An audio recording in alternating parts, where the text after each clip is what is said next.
आजकल सभी को ट्रेडर बनना है, लेकिन क्या ट्रेडिंग इतनी आसान है? बिल्कुल आसान है, लेकिन आप अगर किसी और चीज़ों से कंपेयर करके देखें कि आप गवर्नमेंट जॉब की तैयारी करते हैं, तो क्या वो आसान है? उसके लिए कितने साल तक आप मेहनत करते हैं, प्रिपरेशन करते हैं? प्राइवेट सेक्टर में नौकरी करते हैं या कोई खुद का बिज़नेस करते हैं, तो क्या वो आसान है? वहाँ भी 3 से 4 साल तक आप एक्सपीरियंस लेते हैं। तो ट्रेडिंग में क्यों आप डायरेक्ट अगले दिन से ही कुछ यूट्यूब के वीडियोज़ देख के आ जाते हैं? जबकि आपको ट्रेडिंग में भी राइट एजुकेशन और राइट एनालिसिस के बाद में आना चाहिए। तब अगर आप आते हैं, तो आपके लिए ट्रेडिंग आसान है, भले ही चाहे आप 8वीं क्लास पास है, कोई फ़र्क नहीं पड़ता। लेकिन आप डायरेक्ट शॉर्टकट अपना के आते हैं कि मेरे को तो कल ही घर बैठे पैसा कमाना है और बिना सीखे मार्केट में आते हैं, तो फिर ट्रेडिंग आपके लिए बहुत मुश्किल है। कैसे ट्रेडिंग में करियर बनता है, बिल्कुल स्टेप बाय स्टेप, बिना डे ट्रेड होता है, आज मैं दिखाता हूँ आपको विद राइट एजुकेशन।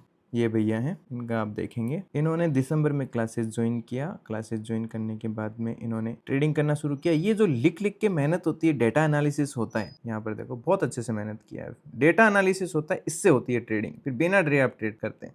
900 रुपये प्रॉफिट, 1100 रुपये प्रॉफिट, 1500 रुपये प्रॉफिट, 1200 रुपये प्रॉफिट, 1100, फिर 400 रुपये लॉस। इस तरीके से जब इन्होंने ट्रेडिंग जर्नी को स्टार्ट किया, तो यहाँ पे फाइनली जब आप देखेंगे, अभी इन्होंने अप्रैल महीने का पूरे का भेजा है, जिसमें इन्होंने सिर्फ 2 दिन लॉस किया है, बाकी पूरे महीने इन्होंने प्रॉफिट है वो कैप्चर किया है। इस तरीके से अगर आप राइट एजुकेशन के साथ ट्रेड करते हैं, सही तरीके से सीख के, तो आपकी ट्रेडिंग में कैरियर है बनना है वो बहुत आसान हो जाता है। क्यों? क्योंकि आपको वो एक्सपीरियंस मिल जाता है जो कि आप 4-5 साल कहीं बहुत सारे वीडियोस देख के टाइम खराब करते हैं। वो पहले ही आपको बता दिया जाता है कि ये गलतियां आपको नहीं करनी है, क्योंकि एजुकेशन हर बिजनेस का पार्ट होता है। अगर आप किसी भी बिजनेस से एजुकेशन सिस्टम को हटा देंगे, तो वो सारे बिजनेसेस कोलैप्स हो जाएंगे। Thank you.